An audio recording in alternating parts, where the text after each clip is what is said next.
बहुत से प्रश्न हैं।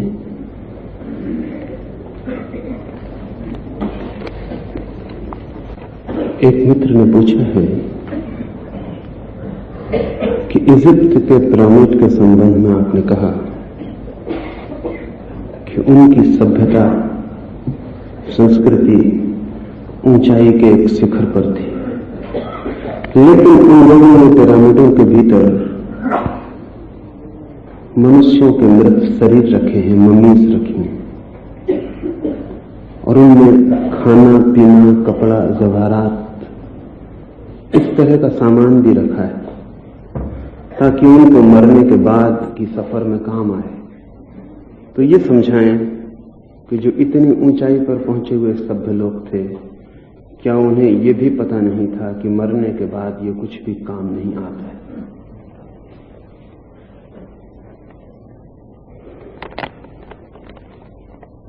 इस संबंध में दो बातें समझ लेनी चाहिए।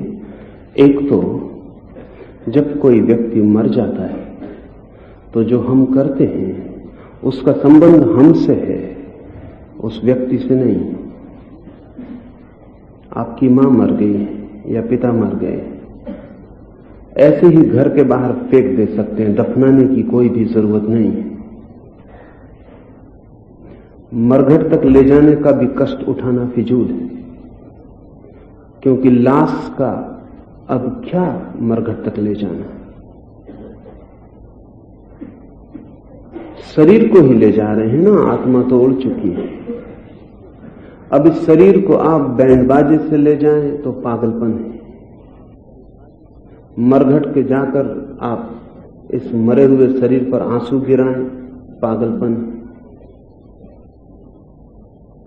ध्यान रहे जो आप कर रहे हैं वो मरे हुए पिता या मां के लिए नहीं, वो आपके लिए। जिन्होंने इजिप्ट के ममीज में कपड़े रखे हैं, रोटी रखी है और सामान रखा है, उन्होंने केवल इतनी खबर दी है, ये जानते हुए भी कि मरे हुए आदमी के ये कुछ भी काम नहीं आएगा। उनका प्रेम नहीं मानता है, उनका प्रेम चाहता है कि वे जो कुछ कर सके मरे हुए आदमी के लिए वो भी करें। इस फर्क को ठीक से समझ लें। मरा हुआ आदमी कहां है आपको पता नहीं, उसके लिए क्या उपयोगी है ये भी पता नहीं। प्रार्थना पूजा, उसकी आत्मा की शांति का प्रयास, ये सब अब आप उसके लिए कर सकते हैं, उस तक पहुंचेगा ये भी आपको पता नहीं, लेकिन आप कर रहे हैं। अगर ठीक से समझें तो ये आप अपने लिए कर रहे हैं, ये आपके प्रेम का प्रदर्शन है, और इससे आपको राहत मिलेगी, मरे हुए आदमी को नहीं। आपके पिता मर गए हैं और पितृपक्ष में आप कुछ कर रहे हैं, इससे कोई आपके पिता को कुछ हो जाने वाला है, ऐसी भूल में मत पड़ जाए। पर कुछ आप कर रहे हैं ये आपके लिए, ये आपके हृदय के लिए, आपके प्रेम के लिए, ये आपकी अपनी सांत्वना है। किसी का पति मर गया है और अगर उसने उसके साथ भोजन का सामान रख दिया है तो ये पति मरा हुआ भोजन करेगा ऐसा नहीं, लेकिन जिसने जीवन भर इस पति के लिए भोजन बनाया था वो मृत्यु के क्षण में भी इस भोजन को साथ रख देना चाहेगी। अगर इस तरह देखेंगे तो ख्याल आएगा कि सभ्यता का अर्थ ही क्या होता है। सभ्यता का अर्थ ही होता है प्रेम का गहन और विस्तीर्ण हो जाना। निश्चित ही वे लोग सभ्य थे और उनका हृदय भी सभ्य था। केवल मस्तिष्क की सभ्यता होती तो आप जो कह रहे हैं वही उनने भी सोचा होता कि क्या फायदा है, क्या फायदा है। सच तो यह है कि बाप की हड्डी पत्ती निकाल के बेच देना चाहिए, कुछ पैसे मिल सकते हैं, वो फायदे की बात है। शरीर को व्यर्थ जला आते हैं उसका कोई मतलब भी तो नहीं है, सब बेचा जा सकता है सामान, लेकिन वो आप न कर पाएंगे, ये जानते हुए भी कि बाप की आत्मा को अब इससे कुछ नुकसान होने वाला नहीं है, जो शरीर छूट गया वो छूट गया। अब इसको जला दे रहे हैं, इससे तो बेहतर है बाजार में बेच दें। अगर बुद्धि ही पास में होगी तो यही उत्तर ठीक मालूम पड़े, लेकिन फिर भी आप बेचना ना चाहेंगे। भीतर हृदय में कहीं चोट लगेगी। ये शरीर ही बचा है अब, और मिट्टी है, ये बात साफ है। पर इस मिट्टी के साथ अब कुछ पैसे और हीरे जवाहरात रख देना असभ्यता का लक्षण नहीं। हृदय भी एक ऊंचाई पर रहा होगा, इसकी खबर। और बड़ी कठिनाई होती है, क्योंकि जो सभ्यताएं खो जाती हैं उनके बाबत हम कुछ भी सोचते हैं वो हमारा ही विचार होता है। पश्चिम में जिन लोगों ने इन ममीज को खोदा है और इनमें सामान पाया है, उन्होंने यही सोचा कि मरा हुआ आदमी इनका उपयोग कर सकेगा, इसलिए ये चीजें रखी गई। ये चीजें इसलिए नहीं रखी गई। प्रेम मरे हुए को भी मरा हुआ नहीं मान पाता है, और जहां प्रेम नहीं है वहां जिंदा आदमी भी मरा हुआ ही है। एक छोटी सी घटना कहूं, उससे ख्याल में आ सके। रामकृष्ण की मृत्यु हुई तो नियमानुसार उनकी पत्नी शारदा को चूड़ियां तोड़ लेनी चाहिए। आस पड़ोस के लोग इकट्ठे हो गए और उन्होंने कहा चूड़ियां तोड़ डालो। और शारदा चूड़ियां तोड़ने जाती ही थी कि तभी वो खिलखिला के हंसने लगी। लोग समझे कि वो पागल हो गई और उसने चूड़ियां तोड़ने से इंकार कर दिया। उसने कहा कि जैसे मैं चूड़ियां तोड़ने जा रही थी मुझे रामकृष्ण का वचन याद आया, उन्होंने कहा मैं तो कभी भी नहीं मरूंगा। तो उनका शरीर भला छूट गया हो, लेकिन वो मरे नहीं है, इसलिए मैं विधवा नहीं हो सकती। ये भारत में पहला ही मौका है पूरे इतिहास में जब किसी विधवा ने पति के मरने पर विधवा होने से इंकार कर दिया। अगर उनकी आत्मा है तो मैं विधवा नहीं हूं, इसलिए चूड़ियां मैं पहने रहूंगी। और शारदा फिर सधवा के वस्त्र ही पहने रही। रोज जितने समय वो रामकृष्ण की बैठक में जाती थी उनसे कहने की चले भोजन तैयार हो। अब वहां कोई भी नहीं था, लेकिन शारदा रोज जाती थी। लोग वहां बैठ के शारदा की बात सुनकर रोते थे, और शारदा उस जगह जाती जहां रामकृष्ण बैठते थे और उनसे कहती कि परमहंस देव चलें, भोजन तैयार हो गया। वो भोजन तैयार करती, वो थाली लगाती, वो इस भांति लौटती जैसे रामकृष्ण उसके साथ वापस लौट रहे हो। वो उन्हें बिठाती, वो पंखा झलती। ये वर्षों चलता रहा, इसमें कभी भूल चूक ना हुई। फिर वो उन्हें लिटा देती, फिर वो उन्हें सुला देती, फिर वो मसहरी डाल देती। ये पूरी जिंदगी चलता रहा। हम निश्चित कहेंगे ये औरत पागल है, और हमारे हिसाब में ये बात कहीं भी ना आएगी। लेकिन थोड़ा हृदय से सोचें तो ये भी संभावना है कि शारदा के लिए रामकृष्ण कभी मरे ही नहीं, और शारदा के हृदय ने कभी स्वीकार ही नहीं किया किसी तल पर उनकी मृत्यु हो गई। हमारे लिए तो वो पागल है, लेकिन अगर थोड़ा सहानुभूति से सोचें तो हो सकता है कि हम ही ना समझ हों और वो पागल ना हो। फिर एक बात तय है कि शारदा कभी दुखी नहीं हुई, वो सदा आनंदित रही। अगर पागलपन में इतना आनंद है तो आपकी बुद्धिमत्ता छोड़ देने जैसी है, क्योंकि आपकी बुद्धिमत्ता सिवाय दुख के आपको कुछ नहीं दे रही। आपका पति भी जिंदा है तब भी आपको आंसू के सिवाय कुछ नहीं, पत्नी भी जिंदा है तब भी आंसू के सिवाय कुछ नहीं। और रामकृष्ण के मरने के बाद भी शारदा की आंख में आंसू न आया, वो हंसती ही रही। और जितने दिन जिंदा रही रामकृष्ण को जीवित, उसके लिए रामकृष्ण जीवित ही रहे। जिन्होंने ममीज में संभाल के रखे हैं सामान, उन्होंने बड़े प्रेम से रखे।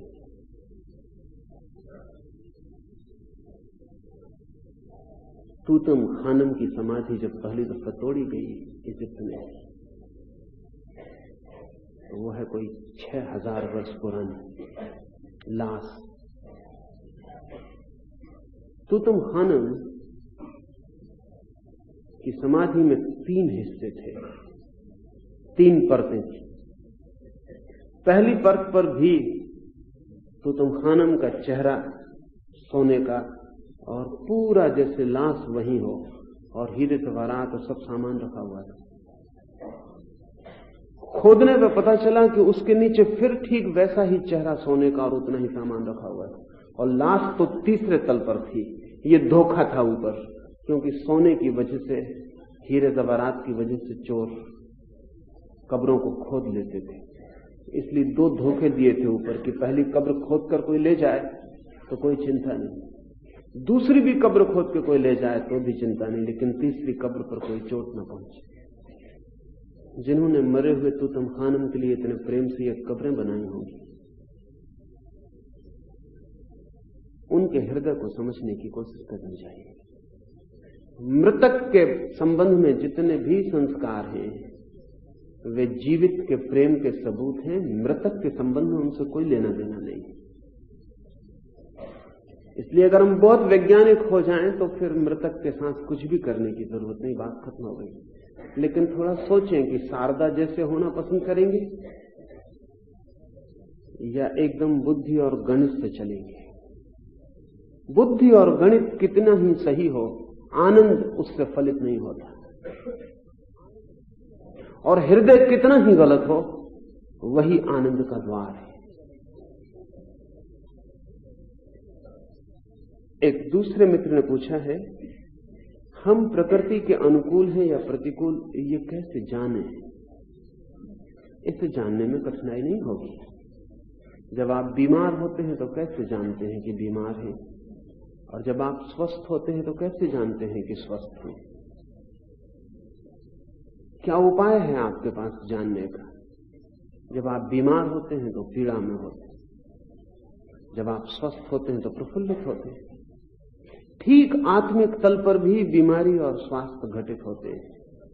जब आप भीतर अशांत, उद्विग्न, परेशान, क्षुब्ध होते हैं, संतप्त होते हैं, तब जानना कि प्रकृति के प्रतिकूल है। और जब आप भीतर आनंद में खिले होते हैं और आनंद की धुन आपके भीतर बजती होती है और रोआ रोआ उसमें कंपित होता है और ये सारा जगत आपको स्वर्ग मालूम पड़ने लगता है, तब आप समझना कि आप प्रकृति के अनुकूल हैं। किसी दूसरे से पूछने जाने की जरूरत नहीं है। जब भी दुख है तब वो प्रतिकूल होने से ही घटित होता है, और जब भी आनंद घटित होता है वो अनुकूल होने से घटित होता है। आनंद कसौटी है, लेकिन हम सब इतने दुख में जीते हैं कि हम दुख को ही जीवन मान लेते हैं। इसलिए हमें पता ही नहीं चलता कि आनंद भी है। मेरे पास लोग आते हैं, उन्हें खुद कोई आनंद का अनुभव नहीं हुआ है, वो दूसरे के आनंद पे भी विश्वास नहीं कर सकते। एक बहन ने परसों मुझे आके कहा कि ये भरोसे योग्य नहीं है कि कीर्तन में 2 मिनट में लोग इतने आनंदित होकर नाचने लगते हैं। ये भरोसा नहीं होता। स्वभाव का जो कभी भी नाचा ना हो आनंद में, उसे भरोसा कैसे होगा? जो नाच ही ना सकता हो, जिसके भीतर आनंद की कोई पुलक ही पैदा ना होती, उसे भरोसा कैसे होगा? निश्चित ही उसको लगेगा कि ये कोई तैयार किया हुआ खेल, कोई नाटक है। ये लोग शायद आयोजित हैं जो बस नाचना शुरू कर देते हैं। ऐसा कहीं हो सकता है? जो आदमी 40-50 साल में कभी आनंदित न हुआ हो, वो कैसे मान ले कि 2 मिनट में कोई आनंद से भर सकता है? आनंद का मिनट और वर्षों से कोई संबंध है? अगर 2 मिनट में नहीं भर सकते, 2 वर्ष में कैसे भर जाइए? और अगर 2 वर्ष में भर सकते हैं तो 2 मिनट में बाधा क्या है? समय का क्या संबंध है आनंद से? कोई भी संबंध नहीं। लेकिन अनुभव ही ना हो।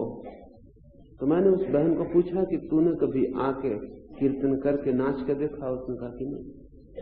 मैं उससे कहा कि नाच के देख, आके देख, शायद तुझे भी हो जाए तो तुझे पता चले। हम आनंद से भी भयभीत हैं, क्योंकि हमारे चारों तरफ दुखी लोगों का समाज है। उसमें आनंदित होना मेल एडजस्ट कर देता है, उसमें दुखी होना ही ठीक है। हमारे चारों तरफ जो भीड़ है वो दुखी लोगों की है, उसमें आप भी दुखी हैं तो बिल्कुल ठीक है। अगर आप आनंदित हैं तो लोगों को शक होने लगेगा कि कुछ दिमाग तो खराब नहीं। इस भांति हंस रहे हैं ये भी कोई, इस भांति प्रसन्न हो रहे हैं। बीमारों की जहां भीड़ हो, दुखी लोगों का जहां समूह हो, वहां आपका भी दुख में होना उनके साथ एक संगति बनाए रखता है।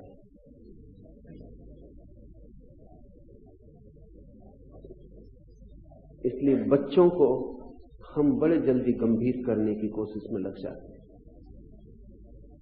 बच्चे प्रफुल्लित हैं, आनंदित हैं, नाच रहे हैं, कूद रहे हैं, खेल रहे हैं, हमें बड़ी बेचैनी होती उनके नाच से, कूद से। आप अखबार पढ़ रहे हैं, आप अपने बच्चे को कहते हैं बंद करिए शोरगुल, नाचना कूदना, मैं अखबार पढ़ रहा हूं। जैसे अखबार पढ़ना नाचने कूदने से बड़ी बात है।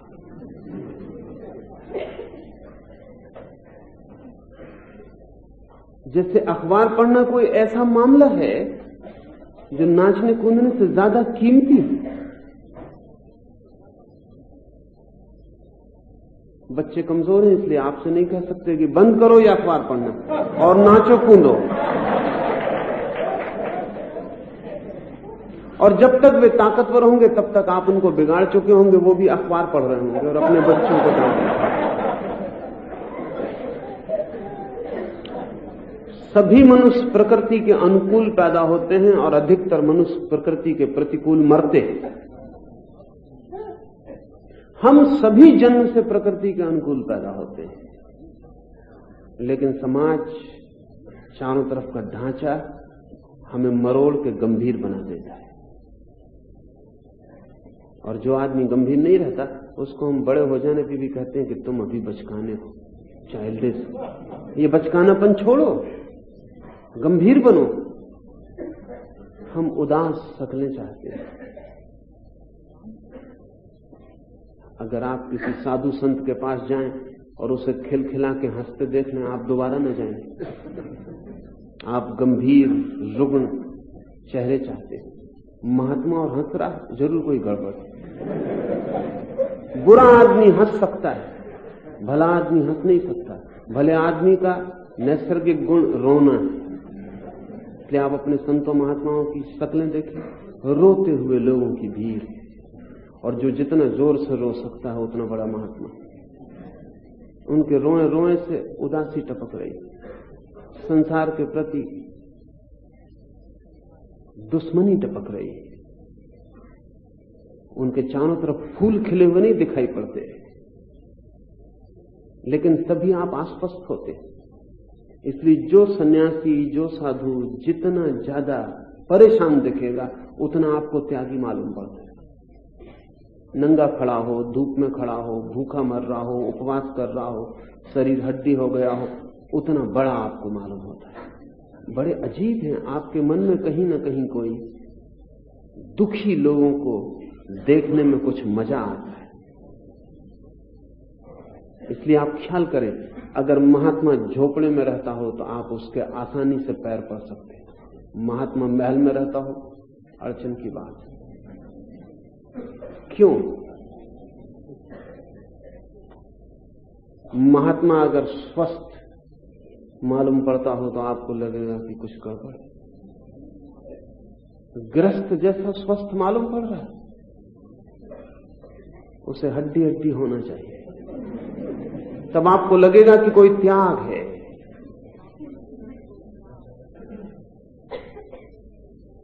महात्मा कहीं भी सुख लेता हुआ मालूम पड़े तो आपको अड़चन होगी। इसलिए जहां जहां सुख है वहां वहां से आप अपने महात्मा को तोड़ते हैं। भोजन वो ठीक नहीं कर सकता, सुंदर स्त्री उसके पास दिखाई पड़ जाए तो आपको बहुत बेचैनी हो जाए। क्यों? आपका जहां जहां सुख है वहां से महात्मा दूर होना चाहिए। भोजन ठीक ना कर सके, सुंदर स्त्री उसके पास न दिखाई पड़ सके। इसलिए महात्माओं को होमोसेक्सुअल समाज खड़े करने पड़े। एक ही लैंगिक समाज खड़े करने पड़े। कैथोलिक महात्मा है तो वो पुरुष अलग रहते हैं एक मॉनेस्ट्री में, स्त्रियां अलग रहती हैं दूसरी मॉनेस्ट्री में। जैनों का महात्मा चलता है तो साधु एक तरफ चलते हैं अलग, साध्वियां एक तरफ चलती हैं अलग। उनको आप साथ भी नहीं ठहरने दे सकते। आपको अपने महात्मा पे इतना भी भरोसा नहीं, इतना डर क्या है? जैन साध्वी अकेली नहीं चल सकती, 5 को चलना चाहिए साथ। निश्चित जैन शास्त्र निर्माण करने वाले लोग भली बात समझ गए होंगे कि 5 औरतें जहां साथ हैं, 4 एक के ऊपर पहरा है। वो 4 जो है वो किसी को भी सुख न लेने देंगे, वो नजर रखेंगे। एक आंतरिक बिल्ट इन इंतजाम कर दिया आपने भीतरी। 5 औरतों को साथ चला रहे हैं, वो किसी को सुखी न होने देंगे और एक दूसरे पर नजर रखेंगे कि कोई सुखी तो नहीं हो रहा। और स्त्री पुरुष पास हो तो ज्यादा सुखी हो सकते हैं, ये डर समाया हुआ है। क्योंकि आपका अनुभव क्या है सुख का? 2 ही अनुभव हैं आपके सुख के, भोजन का, स्त्री का या पुरुष का। 2 ही सुख है। तो 2 सुख से महात्मा को बिल्कुल तोड़ देना चाहिए, तब फिर वो लगता है कि ठीक, अब ठीक है। तो जितना मरा हुआ हो उतना ठीक है। जिंदा हो तो डर है, क्योंकि जिंदगी के साथ डर है। हंस कैसे सकता है महात्मा? हंसने का मतलब अभी भी उसे जगत में या होने में रस। हंसने का मतलब होता है कि रस विरस होना चाहिए, उसकी सारी हंसी सूख जानी चाहिए। तो हम एक रुग्ण समाज में जी रहे हैं और हमारे रुग्ण समाज की रुग्ण धारणाएं, और उन रुग्ण धारणाओं को हम एक दूसरे पर थोपते हैं। बाप भी नहीं चाहता कि बेटा सुखी हो, कहे कितना ही, कहता बहुत है कि तेरे सुख के लिए सब कर रहा हूं, लेकिन सुखी चाहता नहीं कि बेटा सुखी हो। ये जरा कठिन लगेगा, क्योंकि बाप सोचेगा ऐसा तो कभी नहीं, मैं तो चाहता हूं मेरा बेटा सुखी हो। आप कहते हैं, आप समझते भी हैं कि आप चाहते हैं, लेकिन जो आप करते हैं उससे बेटा दुखी होगा। आप कर भी वही सकते हैं जो आपके बाप ने आपके साथ किया है। नया सोचना बड़ी कठिन बात है, इसलिए हर बाप अपने बेटे के साथ वही करता है जो उसके बाप ने उसके साथ किया है। और ढांचा है, उस ढांचे को आप थोप देते। थोड़ा सोचिए, आप सुखी हैं? अगर आप सुखी नहीं हैं तो एक बात तो पक्की समझ लीजिए कि आपका ढांचा किसी को भी सुखी नहीं कर सकता। लेकिन ये कोई नहीं सोचता। बाप ये नहीं सोचता कि मैं सुखी नहीं हूं तो मेरी धारणाओं के अनुसार चला हुआ मेरा लड़का कैसे सुखी हो जाए। अगर मैं सुखी नहीं हूं तो एक बात तो तय है कि मेरा ढांचा इसे न दूं, और कुछ भी हो कम से कम दूसरे में कोई संभावना तो होगी कि शायद सुखी हो जाए। लेकिन मेरे ढांचे में तो कोई संभावना नहीं। लेकिन कोई सोचता नहीं। आपको मजा ढांचा देने में आता है। लड़के को सुख मिलेगा या नहीं ये सवाल नहीं, आप लड़के को अपने अनुसार ढाल रहे हैं, इसमें आपको मजा आ रहा है। बड़ी अजीब बात है, आप दुखी हैं और अपने ढांचे में ढाल रहे हैं। मेरे पास लोग आते हैं, वो मुझे तक सलाह देने आ जाते हैं। वो कहते हैं आप ऐसा करिए तो बहुत अच्छा हो। मैं उनसे पूछता हूं कि तुम्हारी सलाह से कम तुम तो चले ही होगे।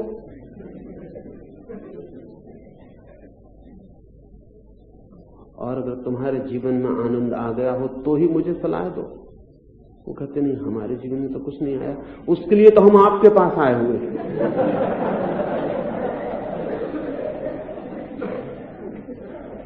तो मैं उनसे कहता हूं कि तुम्हारी सलाह संभाल कर रखो और किसी को देना मत, क्योंकि तुम्हारी सलाह है कि तुम भी उदाहरण नहीं हो। मुझे याद आता है, हेनरी फोर्ड एक दुकान में गया, एक किताब खरीदी। जब वो किताब देख रहा था तो किताब थी हाउ टू ग्रो रिच,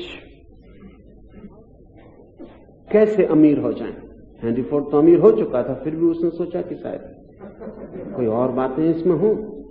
और तभी दुकानदार ने कहा कि फोर्ड महोदय, आप बड़े आनंदित होंगे, इस किताब का लेखक भी दुकान में भीतर है, वो कुछ काम से आया हुआ है, हम आपको उससे मिला देते। उससे सारी बात बिगड़ गई। वो लेखक बाहर आया, हेनरी फोर्ड ने उसे नीचे से ऊपर तक देखा और कहा कि ये किताब वापस ले लो, ये मुझे खरीदनी नहीं। वो दुकानदार हैरान हुआ कि आप क्या कह रहे हैं, इस किताब की लाखों कापियां बिक चुकी, तो वो कितनी ही बिक चुकी हों, लेकिन लेखक को देख लिया, आप किताब को क्या करेंगे? कोड फटा था, हाउ टू ग्रो रिच किताब लिखी होगा।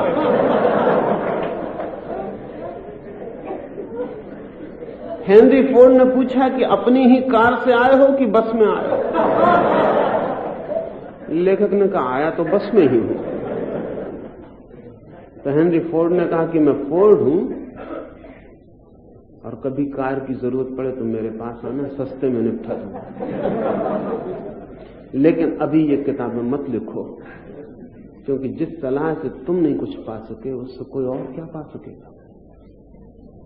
जिंदगी बड़ी जटिल है।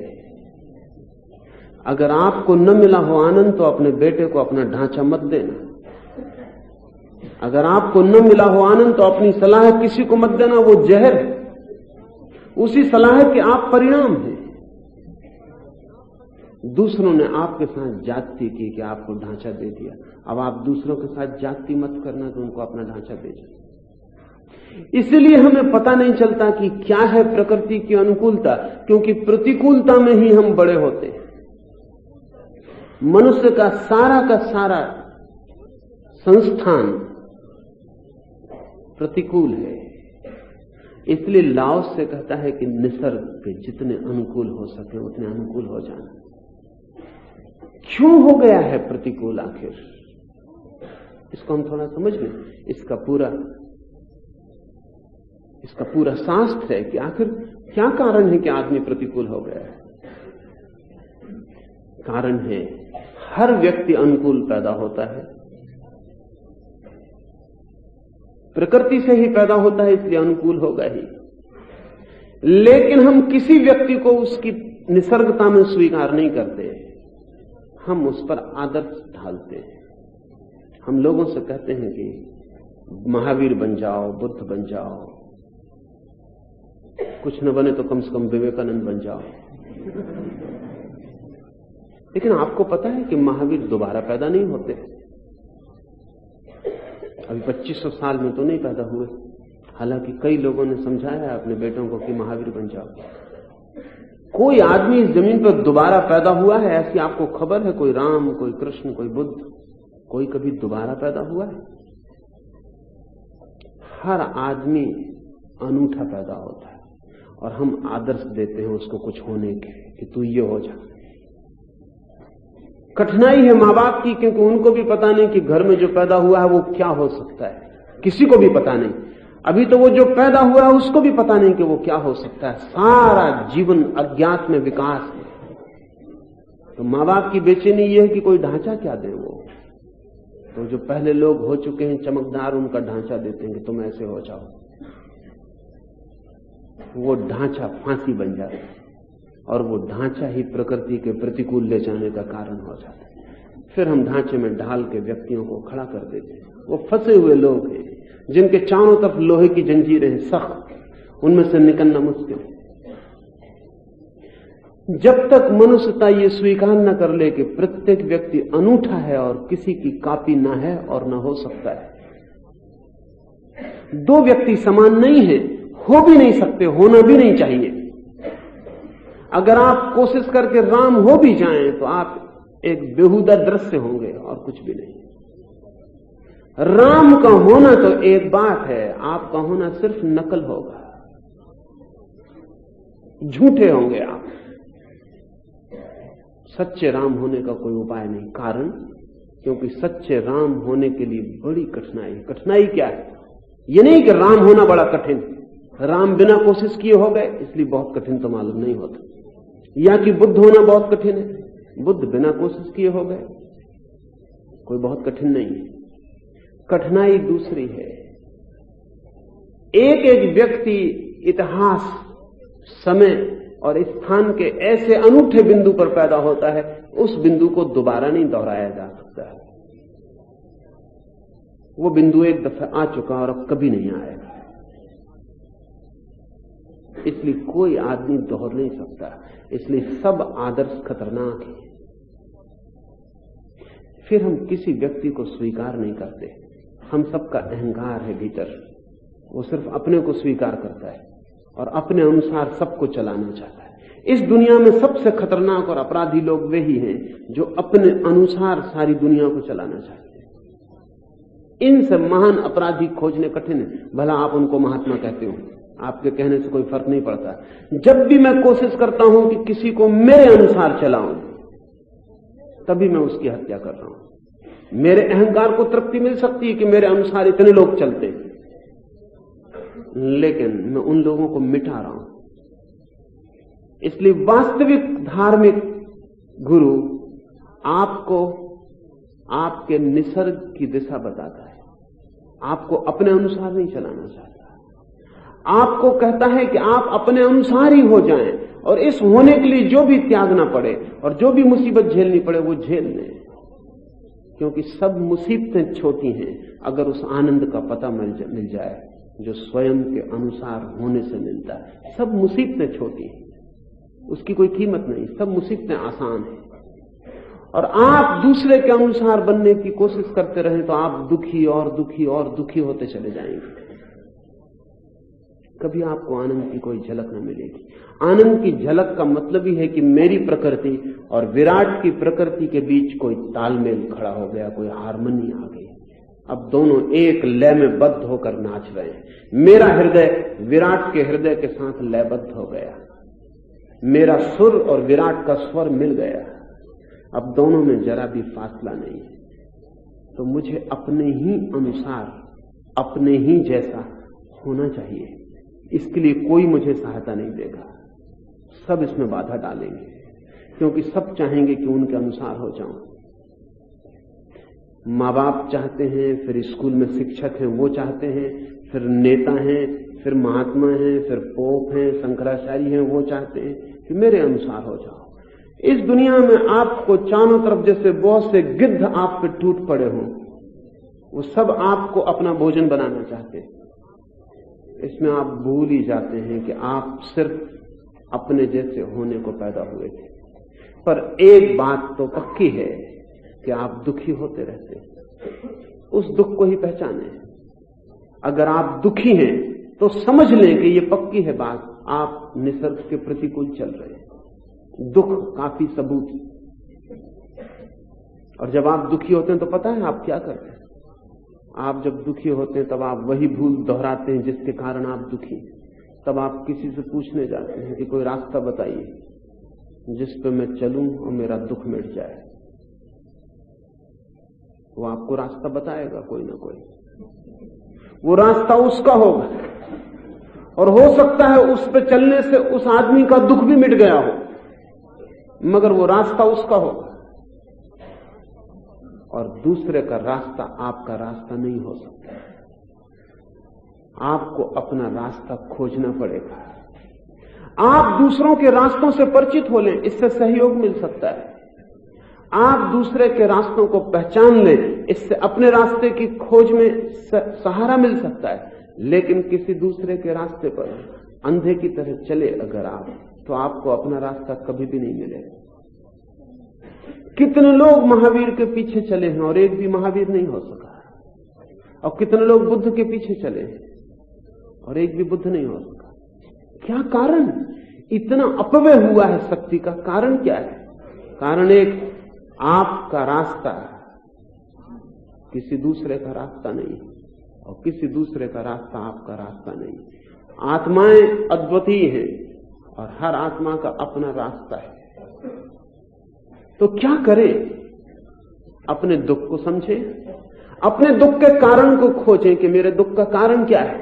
उस कारण से हटने की कोशिश करें, रास्ते मत खोजें, दूसरों से जाके मत पूछें क्या है दुख का कारण आपका।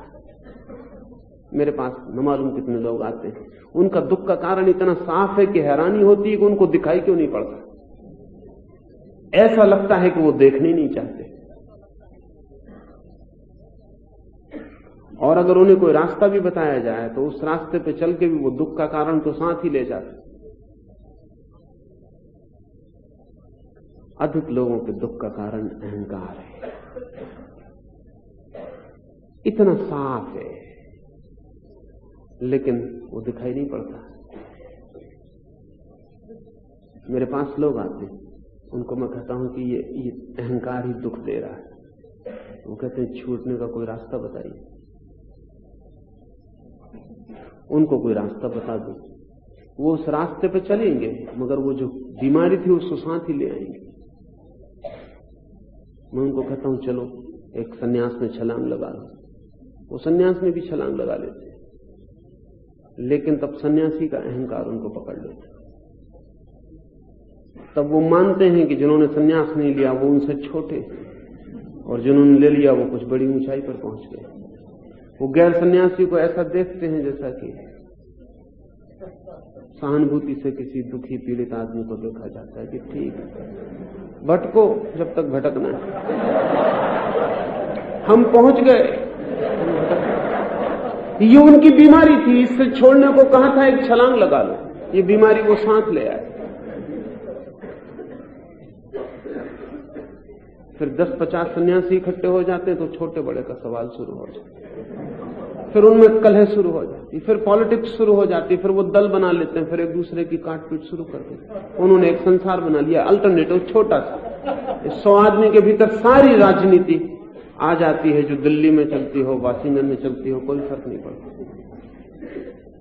कौन कहां बैठा है, कौन कौन सा काम कर रहा है, कौन को कितनी प्रतिष्ठा मिल रही, वो सारी बीमारी साथ खड़ी है। ये कठिनाई है, बीमारी हम देखना नहीं चाहते, या फिर मामला ऐसा है जैसा कि खाज किसी को हो जाती, तो वो जानता भी है कि खुजलाने से दुख होता है, लेकिन खुजलाने में रस भी आता है। अकेला दुख होता तो खाज को कोई भी ना खुजलाता, खाज में दोहरा उपद्रव है, मजा भी आता है खुजलाने में। तो जिस दुख में मजा आता है उससे बचना मुश्किल हो जाता है। आपको अहंकार में मजा भी आता है, वो खाज है। फिर दुख भी होता, जब दुख होता तब आप हाथ जोड़ के आ जाते हैं, क्योंकि रास्ता बताइए। जब चमड़ी बिल्कुल उखड़ जाती है और लहू लुहान हो जाता है और खून बहने लगता है, तब आप कहते हैं कोई रास्ता बताइए, बहुत दुख पा रहे हैं। लेकिन थोड़ी देर में चमड़ी फिर ठीक हो जाएगी, खून बंद हो जाएगा, फिर आपके भीतर सरसराहट शुरू होगी कि थोड़ा खुजा के देखो, बड़ा मजा आता है। खाज है अहंकार, अकेला दुख नहीं है, शुद्ध दुख नहीं है, उसमें थोड़ा रस भी मिश्रित है। वही रस पीछा करता है, इसलिए जहां भी आप जाते हो वो रस पीछा करता है। अगर आप दुख पा रहे हो तो समझना कि अहंकार वहां है। अगर आप दुख पा रहे हो तो समझना कि आप प्रकृति के प्रतिकूल चल रहे हो, और प्रतिकूल चलने के 2 ढंग। शरीर को भोजन चाहिए, आप 2 ढंग से शरीर को नुकसान पहुंचा सकते हैं। इतना खाना खा लें कि शरीर के लिए झेलना मुश्किल हो जाए, दुख शुरू हो जाए, ये प्रतिकूल चलेगा। या भूखे रह जाएं, बिल्कुल ना खाएं, तो भी दुख शुरू हो जाए। तो ध्यान रखना, प्रतिकूल होने के 2 उपाय, अनुकूल होने का 1 उपाय और प्रतिकूल होने के 2 उपाय। और आदमी का मन ऐसा है कि एक प्रतिकूलता से दूसरे पे चले जाने में उसे सुविधा होती है, क्योंकि वो भी प्रतिकूल है। इसलिए ज्यादा भोजन करने वाले लोग अक्सर उपवास करने को राजी हो जाते हैं। असल में जिस आदमी ने सम्यक भोजन किया है वो उपवास की मूढ़ता में पड़ेगा ही नहीं। क्यों उपवास करेगा? जिसने ठीक भोजन किया है, उतना ही भोजन किया है जितना शरीर को जरूरत थी, वो उपवास करने का कोई सवाल नहीं उठता। सिर्फ अति भोजन किया है तो फिर अनाहार में उतरना पड़ेगा, और जो अति भोजन करता है वो तत्काल अनाहार के लिए राजी हो जाता है। इसको आप समझ लें। अति भोजन करने वाले को अगर कहें कि कम भोजन करो तो वो कहेगा ये जरा कठिन है। बिल्कुल ना करो ये हो सकता है। अगर एक आदमी सिगरेट पीता है, उससे आप कहें 10 की जगह 5 पियो, वो कहेगा ये जरा कठिन है। बिल्कुल ना पीऊं ये हो सकता है। क्यों? क्योंकि अति की आदत है। या तो पीऊंगा दिन भर या बिल्कुल नहीं पीऊंगा। इन दोनों में से चुनाव आसान है, लेकिन मध्य में रुकना कठिन है। मध्य में रुकना कठिन है। मध्य में रुकने का मतलब है कि आप प्रकृति के अनुकूल होना शुरू हो गए। प्रकृति है मध्य, संतुलन, संयम। ध्यान रखना, हमने संयम का अर्थ ही खराब कर दिया है। संयम का हमारा मतलब होता है दूसरी अति। अगर एक आदमी उपवास करता हम कहते हैं बड़ा संयमी। असंयमी है वो आदमी उतना ही जितना ज्यादा खाने वाला असंयमी है। संयम का मतलब क्या है? संयम का मतलब है संतुलित, बैलेंस्ड, बीच में, न इस तरफ न उस तरफ, झुकता ही नहीं अति पर, बिल्कुल मध्य में। मध्य में जो है वो संयम है। और संयम सूत्र है निसर्ग के अनुकूल हो जाने का। लेकिन आपका संयम नहीं। आपका संयम तो असंयम का ही एक नाम, दूसरी अति पर। अहंकार है, अति है, और भीतर जिन चीजों से आप छूटना चाहते हैं उनमें ही रस भी है। इसे पहचानना पड़ेगा। आपके हर दुख में आपका हाथ है और रस है। रस को आप नहीं देखते, आप सिर्फ दुख को देखते हैं तो आप कभी नहीं छूटेंगे। रस को भी देखें, रस से ही छूटेंगे तो दुख से छूटेंगे। जिस आदमी को खाज खुजलाने में रस है उससे कितना ही कहो कि दुख है, वो भी मानता है कि बहुत दुख है, वो भी दुख झेल चुका है। पहले उसको समझाओ कि रस भी है, और रस को समझ लो ठीक से। और रस लेना चाहते हो तो ये दुख की कीमत चुकानी पड़ेगी। फिर दुख से बचने की बात मत पूछो। लोग मुझसे आके कहते हैं बड़ी अशांति है, उन्हें मैं कारण बताता हूं, वो कहते हैं वो कारण तो छोड़ना मुश्किल, आप तो अशांति हटाने का उपाय बता दें। इसलिए लोग झूठी तरकीबों में पड़ जाते। एक आदमी है, वो धन के पीछे पागल है। वो कहता है कि जब तक करोड़ों न हो जाए उसे चैन नहीं मिलने वाली, और करोड़ों की इस दौड़ में उसका मन अशांत हो जाता है। वो मेरे पास आता है, वो कहता है कि बड़ी अशांति है, कोई मंत्र बता दे, कोई माला दे दे तो मैं माला फेर के शांत हो जाऊं। मैं उससे पूछता हूं कि माला न फेरने से तुम अशांत हुए हो, तो माला फेरने से शांत हो जाओ। तुम्हारी अशांति का क्या संबंध है माला से? माला का हाथ ही कहां है? उसको मैं कहता हूं कि ये जो तुम धन की पागल दौड़ में पड़े, ये तुम्हारी अशांति है। वो कहता है इसको तो छोड़ना मुश्किल है, आप तो कोई दूसरी विधि बता दो। वो विधि चाहता है। उसका मतलब यह है कि वो जो खाज के खुजलाने का रस है वो तो बचा रहे, और खाज के खुजलाने से जो दुख होता है वो ना हो। आप कोई माला बता दें कि खुजला के माला फेरने लगो, ताकि वो जो दुख है वो ना हो। वो दुख कैसे नहीं होगा? उस दुख का कारण है, और मंत्रों से वो कारण मिटने वाला नहीं है। कोई मंत्र आपके कारण नहीं मिटा सकता। इसलिए मंत्र तो दुनिया में बहुत, और मंत्र देने वाले बहुत, और आपके दुख का कोई अंत नहीं। फिर मंत्र देने वाले भी समझ जाते कि आप खाज को खुजलाना चाहते हैं, तो वो दोहरी बातें कहते हैं। महेश योगी अपने साधकों को कहते हैं कि इस मंत्र से तुम्हें आध्यात्मिक शांति तो मिलेगी ही, भौतिक संपन्नता भी मिलेगी। वो ये कह रहे हैं कि इससे दुख भी मिटेगा और खुजलाने का मजा भी रहेगा। पश्चिम में महेश योगी के विचार के प्रभाव का बुनियादी कारण यह है, क्योंकि वो कहते हैं कि इससे भौतिक संपन्नता भी मिलेगी, इससे धन समृद्धि भी मिलेगी। स्वभावतः धन तो आप चाहते हैं और शांति भी चाहते हैं। अगर कोई कहता है धन की दौड़ में शांति नहीं मिलेगी, तो आप कहेंगे फिर शांति रहने दो, अभी धन की दौड़ कर ले, फिर धन पास होगा तो शांति भी खरीद लेंगे। जिसकी बुद्धि धन पर टिकी होती है वो सोचता है हर चीज धन से खरीदी जा सकती है, शांति भी खरीद लेंगे। कुछ चीजें हैं जो धन से नहीं खरीदी जा सकती, और कुछ चीजें हैं जो धन की दौड़ में कभी फलित ही नहीं हो सकती। कुछ चीजें हैं जिनसे यश नहीं खरीदा जा सकता, और कुछ चीजें हैं जो यश चाहने वाले को कभी नहीं मिल सकती, क्योंकि उसी चाह में उनका विरोध है।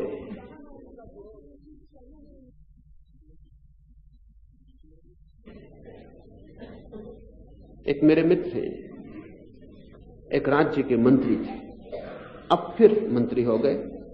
जब वो मंत्री नहीं रहते तब मेरे पास आते, जब वो मंत्री हो जाते तब मुझे भूल जाते। जब वो मंत्री नहीं रहते तब वो मेरे पास आते हैं कि शांति का कोई उपाय बताइए। मैं उनसे पूछता हूं अशांति क्या है? यही ना कि अभी मंत्री आप नहीं है। तो इसके लिए मैं क्या उपाय बताऊं? और मेरा उपाय ऐसा है कि फिर आप कभी मंत्री नहीं हो पाएंगे। तो मैं उनसे कहता हूं आप तय कर ले, अगर शांत ही होना है तो राजनीति छोड़ देनी पड़े, क्योंकि वो खाज है और उसमें खुजलाना जारी रखना पड़ेगा। और राजनीति ऐसी खाज है कि आप बिना खुजलाओ तो दूसरे आपकी खाज को खुजलाते हैं। बड़ी कठिनाई है। आप चैन से बैठे हो तो आपके उपद्रवी जिनको आपने इकट्ठा कर लिया, जो आपको मंत्री बनाते हो, वो चैन से न बैठने देंगे, वो खुजलाएंगे। तो वहां तो खाज के रोगियों का ही समूह है, वहां बहुत मुश्किल है। वहां अपनी भी खुजलाते हैं लोग, दूसरों की भी खुजलाते हैं। आप वहां से हटाओ।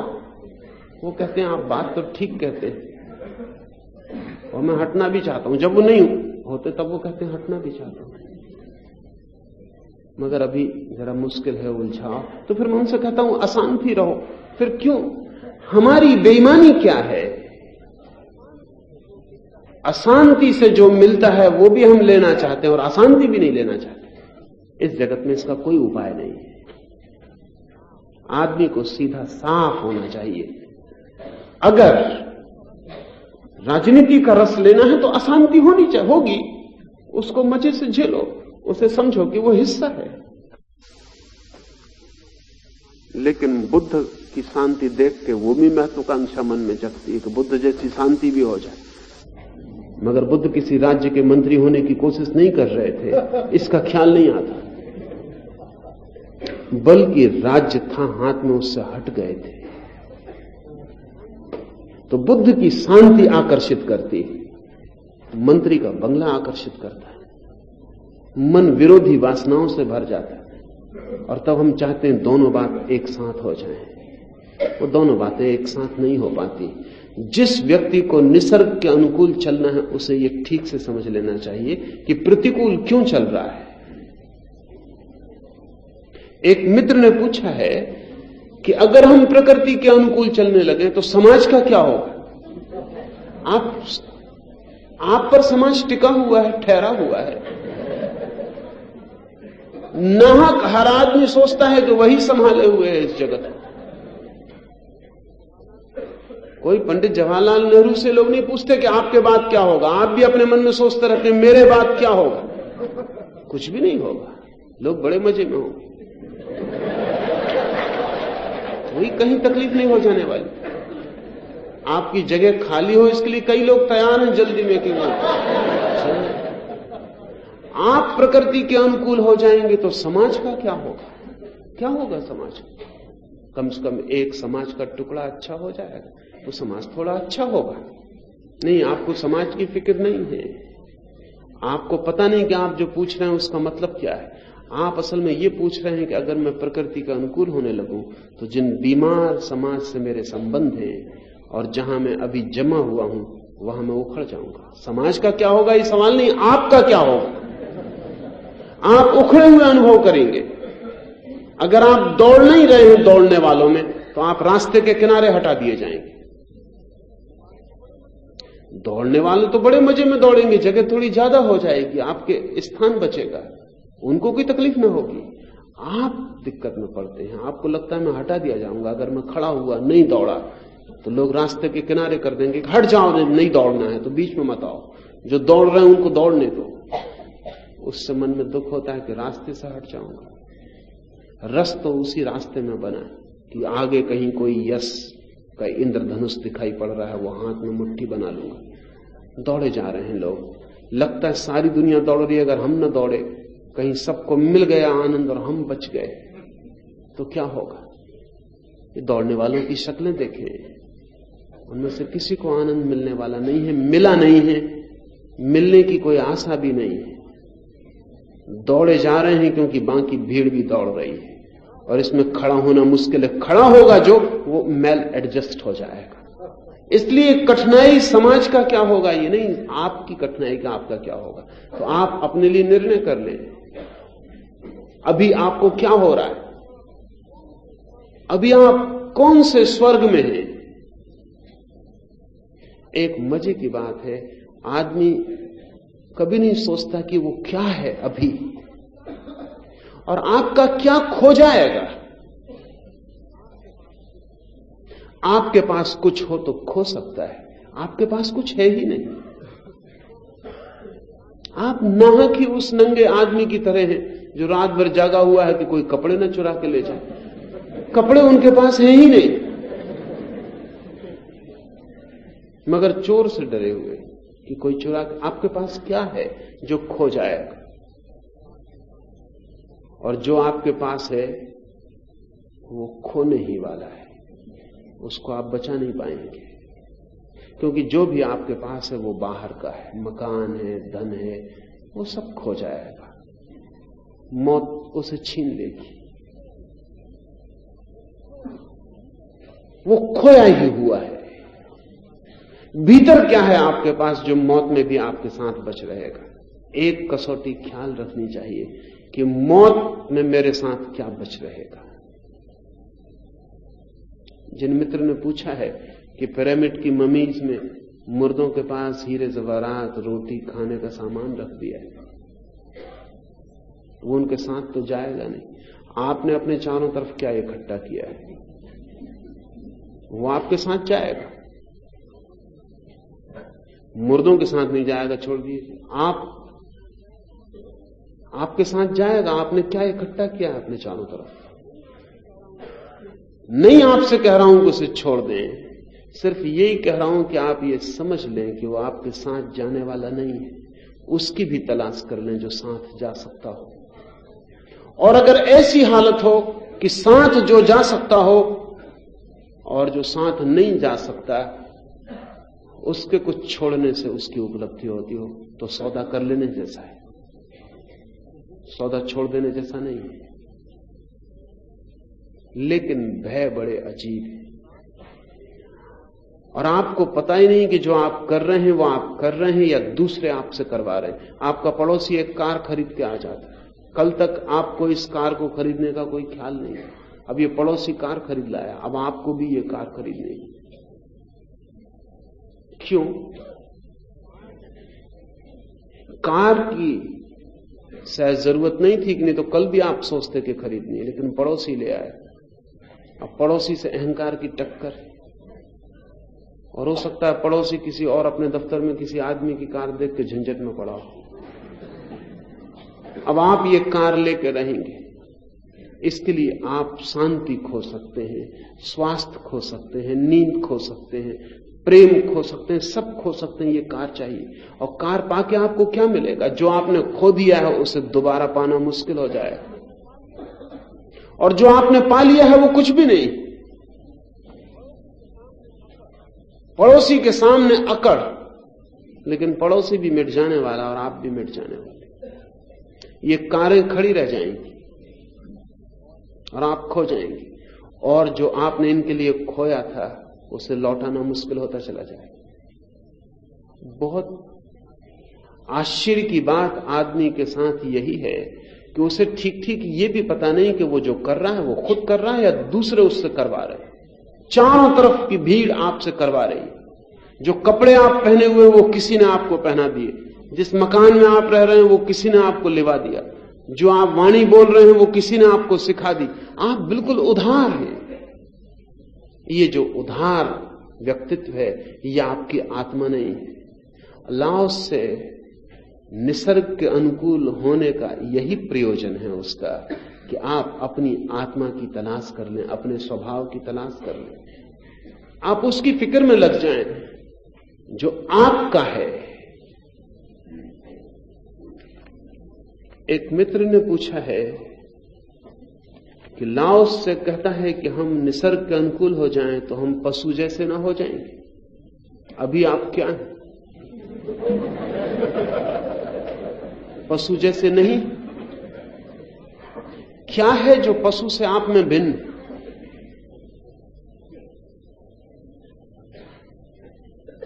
क्या है आप में जो पशु से भिन्न है? क्रोध वही है, मोह वही है, घृणा वही है, काम वही है, लोभ वही है। क्या है जो पशु से भिन्न है?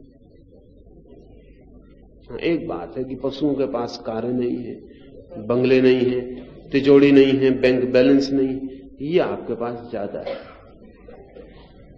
लेकिन अगर आप ये देखें कि पशु आपसे गहरे सो पाते, ज्यादा प्रसन्न मालूम होते, जिंदगी ज्यादा निर्भर मालूम होती, तो ये कारें और मकान महंगा सौदा मालूम पड़ता है। पशु कम से कम सो तो सकते, माना कि उनके पास बिस्तर आप जैसे नहीं है ही नहीं, मगर बिस्तर को क्या करिएगा अगर बिस्तर मिले और नींद खो जाए। पशु आकाश के नीचे सो रहे हैं, आपके पास मकान है पत्थर की दीवारों का, मगर क्या करिए उस मकान का अगर उसके भीतर भी प्राण भय से थरथराते रहे। पशु खुले आकाश के नीचे भी तो शांति से सोया है। सुबह उसकी आंख में जो ताजगी है वो सुबह आपकी आंख में नहीं होती। ऐसा क्या है आपके पास जो आप सोचते हैं कि पशु होने का डर लगता है कि कहीं पशु ना हो जाए? पशु ही है। और ध्यान रखें, निसर्ग के अनुकूल आप ही हो सकते हैं, पशु नहीं हो सकता, क्योंकि पशु को प्रतिकूल होने का कोई उपाय नहीं। सिर्फ मनुष्य ही निसर्ग के अनुकूल हो सकता है। पशु तो निसर्ग के अनुकूल है, अचेतन, उसके होने में कोई गरिमा नहीं है, कोई उपलब्धि नहीं। ऐसा समझिए कि एक आदमी भिखारी और फिर एक बुद्ध राजा के घर में पैदा हुआ और भिखारी हो जाता। ये दोनों सड़क पे भीख मांग रहे हैं, ये दोनों एक से भिखारी नहीं। बुद्ध के भिखारीपन का मजा ही और है। भिखारी का दुख, बुद्ध का आनंद है। दोनों भिखारी, दोनों भिक्षा पात्र लिए खड़े, लेकिन बुद्ध एक सम्राट भिखारी है। बुद्ध का भिखारीपन स्वेच्छा से लिया गया है, वर्ण किया गया है। ये बुद्ध की इच्छा का, बुद्ध की अपने संकल्प का परिणाम है। बुद्ध ने छोड़ा है धन। बुद्ध का भिखारी होना सम्राट के बाद की अवस्था है। वो जो भिखारी खड़ा है उसने धन छोड़ा नहीं, धन मांगा है लेकिन मिला नहीं, अभाव है। वो सम्राट के पहले की अवस्था है। वो जो भिखारी है वो सम्राट होना चाहता है। बुद्ध सम्राट थे, नहीं हो गए। बुद्ध के भिखारीपन में एक समृद्धि, उस भिखारी का भिखारीपन सिर्फ भिखारीपन है, वहां सिर्फ रिक्तता है। बुद्ध के भीतर एक भराव है। बुद्ध की गरिमा को वो भिखारी नहीं पा सकता। पशु निसर्ग के साथ हैं, उन्होंने प्रतिकूल होना जाना ही नहीं, वे भिखारी की तरह हैं। आदमी ने प्रतिकूल होना जाना, वो बुद्ध की तरह है। अब अगर वो अनुकूल हो जाए तो जिस रहस्य को वो पालेगा उसे पशु नहीं पा सकते। पशु परमात्मा में लीन है लेकिन अचेतन। मनुष्य परमात्मा से दूर हटाया है लेकिन चेतन। मनुष्य अगर चेतन रूप से परमात्मा में लीन हो जाए तो वो स्वयं परमात्मा हो जाता है। पशु है पीछे मनुष्य के, परमात्मा है आगे, बीच में है मनुष्य। इसलिए मनुष्य तकलीफ में है। दो रास्ते हैं उसके शांति के, या तो वो बिल्कुल गिर के पशु हो जाए, पशु होने का अर्थ है वो अचेतन हो जाए। इसलिए शराब पी के कभी मन अचेतन हो जाता है तो आप भी बड़े प्रसन्न मालूम पड़ते हैं। जब शराब का दौर चलता है, 10-5 मिनट शराब पीते हैं तो थोड़ी देर में सभ्यता विसर्जित हो जाती है। फिर उनकी आंखें देखें, धीरे धीरे उनके चेहरे और उनकी आंखों से एक बोझ उतर जाता है। फिर उनके हाथ पैर में पुलक और गति आ जाती, फिर उनकी वाणी में ओज आ जाता है। फिर वो बातें हृदयपूर्वक करने लगते, फिर वे जोर जोर से बातें करने लगते, फिर वे नाच सकते हैं और गीत गा सकते हैं, लेकिन अब वे होश में नहीं है। ये बड़े मजे की बात है। जब वे होश में थे तो नाच नहीं सकते थे, अब वे होश में नहीं है तो नाच सकते। ये पशु जैसा हो जाना है, वापस नीचे गिर जाना। बेहोशी का अर्थ है नीचे गिर जाना, होश का अर्थ है वापस नीचे गिरना नहीं, ऊपर उठ जाना। इसलिए संत की आंखों में भी पशु जैसी सरलता दिखाई पड़ेगी, वैसा ही निर्दोष भाव दिखाई पड़ेगा। लेकिन संत पशु नहीं है। संत पशु जैसा ही सरल हो गया, लेकिन होश पूर्वक। शराबी बेहोश, किसी ने एलएसडी ले लिया हो, किसी ने मारिजुआना ले लिया हो, उसकी आंखों में भी एक निर्दोषता सरलता आ जाती है। लेकिन वो पशु की सरलता निर्दोषता है। वो बेहोश हो गया है, वो नीचे गिर गया, उसने अपनी आदमियत का त्याग कर दिया। आदमियत का त्याग दो तरह से हो सकता है, पीछे गिर के भी, आगे जाके भी। पीछे गिरना पशुता है।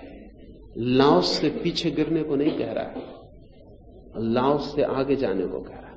वो कह रहा है होश पूर्वक निसर्ग के अनुकूल हो जाओ, होश पूर्वक शांत हो जाओ, मौन हो जाओ, होश पूर्वक सारी विकृति, सारा उपद्रव, सारी कलह छोड़ दो, होश पूर्वक अहंकार को विदा कर दो, होश पूर्वक कलह के बीज मत बो, द्वंद मत पकड़ो, निर्द्वंद हो जाओ, अवेयरनेस में, होश में।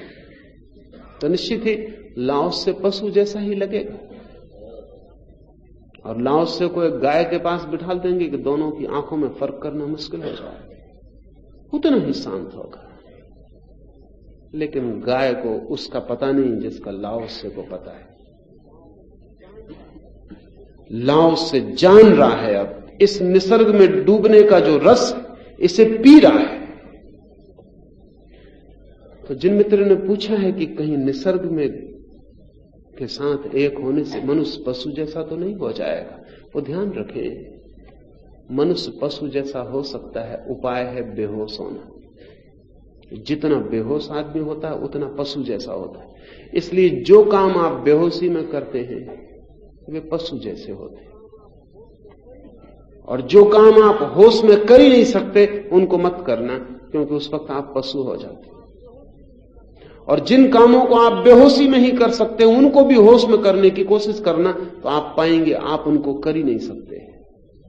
किसी पर क्रोध है आपको, जब आप करते हैं तो बेहोश हो जाते, बेहोशी नहीं कर पाते। आपकी ग्रंथियों से जहर छूट जाता है खून में। शराब ऊपर से नहीं पीते, आप भीतर से पी लेते हैं। अब तो उसकी जांच हो सकती है कि कितनी शराब आपके खून में, आपके क्रोध में पहुंच गई।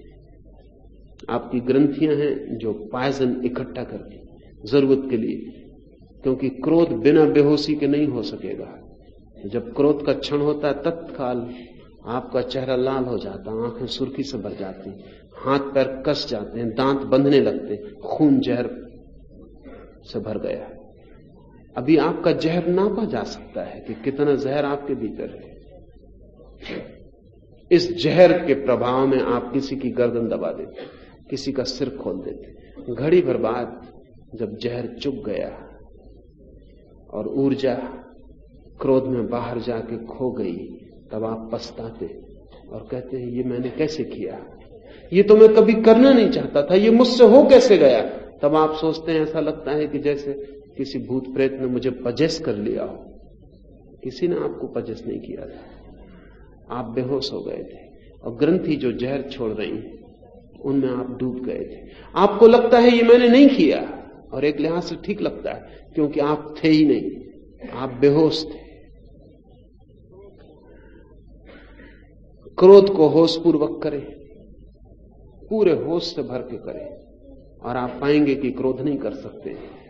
जो होश पूर्वक न किया जा सके समझना वो पाप है, और जो होश पूर्वक ही किया जा सके समझना वो पुण्य है। और कोई परिभाषा नहीं है पाप और पुण्य की। जिसे आप होश पूर्वक ही कर सकें वो पुण्य है, जो बेहोशी में हो ही ना सके। अब इसका बड़ा मजा हुआ। इसका मतलब यह हुआ कि अगर आप दान भी कर रहे हैं और बेहोशी में कर रहे हैं तो वो पाप। आपने कभी होश पूर्वक दान किया है? मुश्किल। कब करते हैं आप दान? जब आप किसी कारण बेहोश हो जाते हैं। 4 लोग आते हैं और कहते हैं आप जैसा दानी इस गांव में नहीं। छाती फूलने लगी आपकी। सोचते तो आप भी थे, लेकिन अभी तक किसी ने कहा नहीं था। और वो लोग कहते हैं कि आपके बिना ये काम नहीं हो पाएगा, आपका हाथ मिला तो काम की सफलता है। वो आपको चढ़ा रहे हैं, वो आपको जहर दे रहे हैं। अब आपकी ग्रंथियां छोड़ने लगेंगी जहर,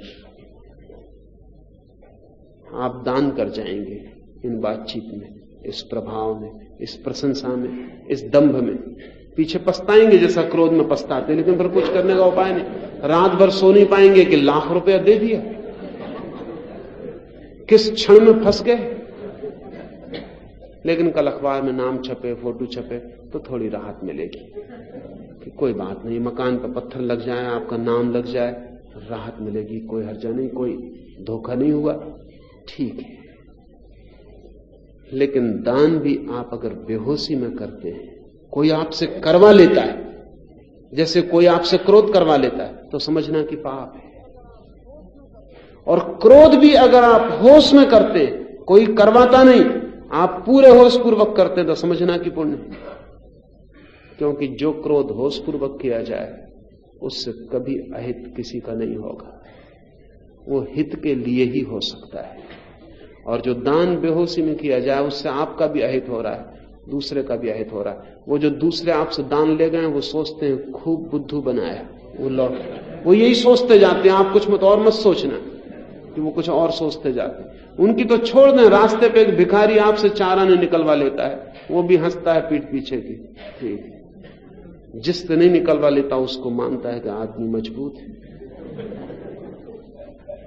इसलिए भिखारी भी जब 4 आदमी होते हैं वहीं आपको पकड़ लेता है। अकेले में पकड़ ले तो आप उसको दान देने वाले नहीं, क्योंकि अकेले में हट क्या लगा रखा है, अभी तेरी उम्र इतनी है कि काम कर। लेकिन 4 आदमियों के सामने पकड़ लेता है आपका पैर। अब आपको लगता है 4 आने के पीछे 4 आदमियों के सामने इज्जत जाती है। 2 4 आने, आप 4 आदमियों को 4 आने दे रहे हैं, उस भिखारी को नहीं। उसने आपको उस स्थिति में डाल दिया जहां आपसे वो करवाया ले रहा है। आदमी जो भी बेहोशी में करता है वही पाप है। अगर आप निसर्ग के अनुकूल हो जाते हैं होश पूर्वक, तो आप पशु नहीं होते, आप परमात्मा की तरफ जा रहे हैं।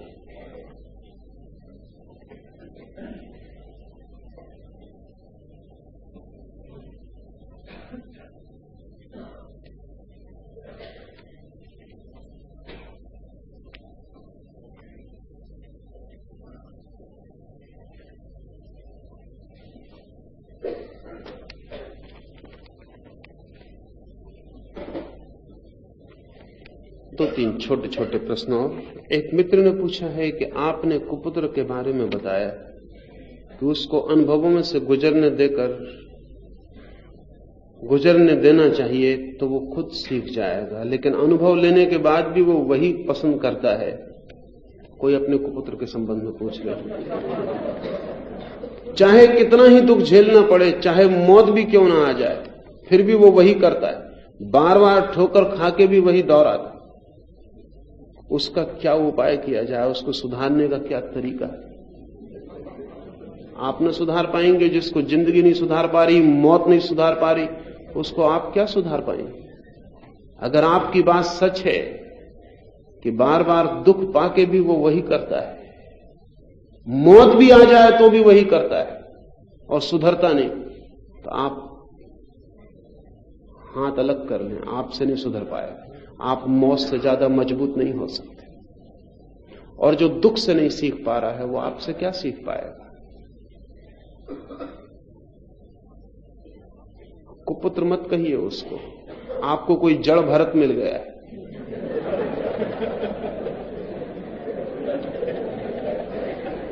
क्योंकि जिसको दुख नहीं सुधारते, मौत नहीं सुधारती, वो तो बड़े पहुंचे हुए महात्मा हैं। वो तो परम अवस्था में, उनको आप सुधारने की कोशिश ही मत करिए।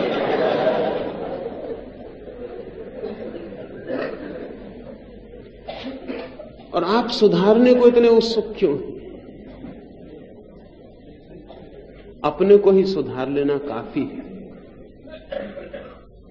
लेकिन दूसरे को सुधारने में बड़ा मजा आता है। अपनी फिक्र कर लें, और बेटे की तो उम्र अभी ज्यादा होगी, आपकी कम बची होगी, उनको छोड़ें। आप अपनी फिक्र कर लें। ये बेटे को सुधार के आप अगर सुधार के भी छोड़ गए तो भी इससे आप नहीं सुधर जाएंगे। अपने को सुधार लें। और ये भी हो सकता है कि आप बेटे को सुधारना बंद कर दें तो शायद वो सुधर जाए, क्योंकि बहुत से बाप बेटों को सुधारने के कारण ही सुधरने नहीं देते। क्योंकि आपकी सुधारने की जिद दूसरे को न सुधरने के लिए मजबूत करती है। जिंदगी जटिल है।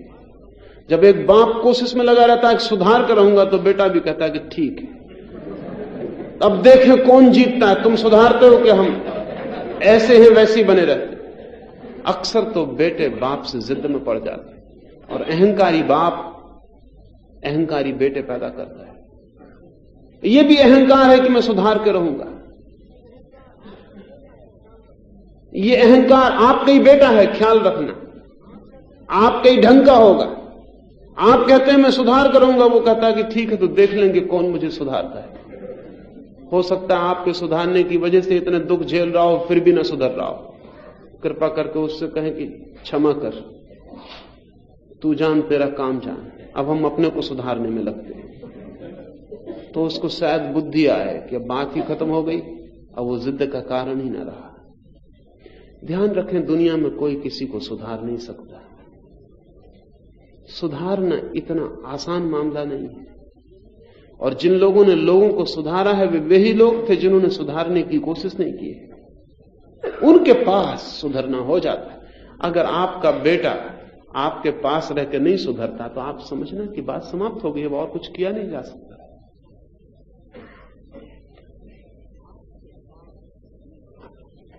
आपके पास रह के कोई सुधर जाए बस, तो समझना कि ठीक है।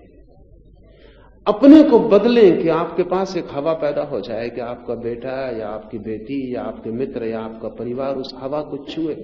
लेकिन जो भी सुधारने वाले लोग होते हैं ये बोझिल हो जाते हैं, इनको कोई पसंद नहीं करता, ये दुष्ट होते हैं और घर भर अनुभव करता है कि दुष्ट से कैसा छुटकारा हो। और आप ऐसी बारीक नाजुक नसें पकड़ते हैं लोगों की कि वो आपको कह भी नहीं सकते कि आप गलत हैं और आप बोझिल हो जाते हैं और आप कठिन मालूम होने लगते हैं, आपको सहना मुश्किल होने लगता है। आदमी की हिंसा गहरी और आदमी अनेक तरह से हिंसा करता है। यह भी हिंसा है। आप क्यों सुधारने के लिए इतने दीवाने हैं? और अगर नहीं सुधरना है तो आप कुछ भी ना कर पाएंगे। इस दुनिया में किसी को जबरदस्ती ठीक करने का कोई उपाय नहीं है ही नहीं उपाय। हां, जबरदस्ती ठीक करने की कोशिश उसको और जड़ कर सकती है। कई बार तो बहुत अच्छे बाप भी बहुत बुरे बेटों के कारण हो जाते हैं। महात्मा गांधी के लड़के ने गांधी के सुधारने का बदला लिया। अब महात्मा गांधी से अच्छा बाप पाना मुश्किल, बहुत कठिन। अच्छे बाप का जो भी अर्थ हो सकता है वो महात्मा गांधी में पूरा है। लेकिन हरिदास के लिए बुरे बाप सिद्ध हुए। क्या कठिनाई हुई। ये बड़ी मनोवैज्ञानिक घटना है और इस सदी के लिए विचार नहीं और हर बाप के लिए विचार नहीं। क्योंकि गांधी जी कहते थे हिंदू मुसलमान सब मुझे एक हैं, लेकिन हरिदास अनुभव करता था ये बात झूठ है। ये बात है, फर्क तो है। क्योंकि गांधी गीता को कहते हैं माता, कुरान को नहीं कहते। और गांधी गीता और कुरान को भी एक बताते हैं, तो गीता में जो कहा है अगर वही कुरान में कहा है तो ठीक, और जो कुरान में कहा है और गीता में नहीं कहा उसको बिल्कुल छोड़ जाते हैं, उसकी बात ही नहीं करते। तो कुरान में भी गीता को ही ढूंढ लेते हैं, तभी कहते हैं ठीक, नहीं तो नहीं कहते। हरिदास मुसलमान हो गया। हरिदास गांधी से वो हो गया अब्दुल्ला गांधी। गांधी को बड़ा सदमा पहुंचा और उन्होंने कहा अपने मित्रों को कि मुझे बहुत दुख हुआ। जब हरिदास को पता लगा तो उसने कहा इसमें दुख की क्या बात, हिंदू मुसलमान सब एक है। ये आप देखते हैं, ये बाप ने ही धक्का दे दिया अनजाने। और हरिदास ने कहा जब दोनों एक हैं तो फिर क्या दुख की बात है? हिंदू हुए कि मुसलमान, अल्लाह ईश्वर तेरे नाम सब बराबर। तो हरिदास गांधी के अब्दुल्ला गांधी, इसमें पीड़ा क्या है? मगर पीड़ा गांधी को हुई।